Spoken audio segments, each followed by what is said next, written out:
జరుగుతుంది.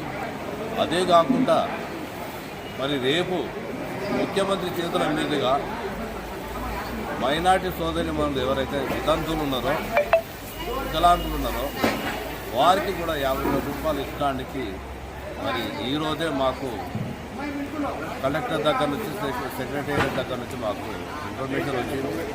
దాదాపు 84 మంది కూడా వారికి 50,000 రూపాయల ఆర్థిక సహాయం అందించే విధంగా రేవంత్ రెడ్డి గారు ఏదైతే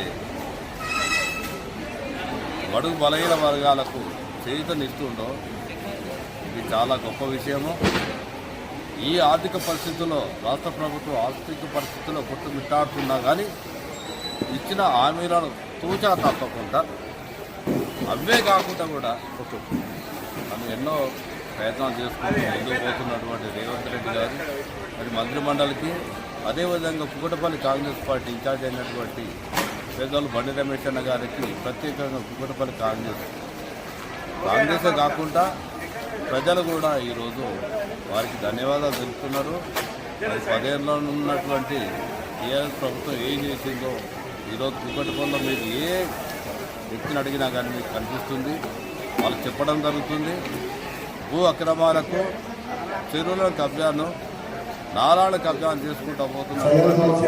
ఆ ప్రభుత్వాన్ని కూల్చి ఈరోజు రేవంత్ రెడ్డి గారి ప్రభుత్వాన్ని కాంగ్రెస్ ప్రభుత్వం ఇచ్చినందుకు ప్రజలకు అదేవిధంగా మరి రాష్ట్ర మంత్రి మండలి ముఖ్యమంత్రి గారు మరి ముందుకు పోతున్నటువంటి ఈ సమయంలో ప్రతి ఒక్కరు కూడా ముందొచ్చే రోజుల్లో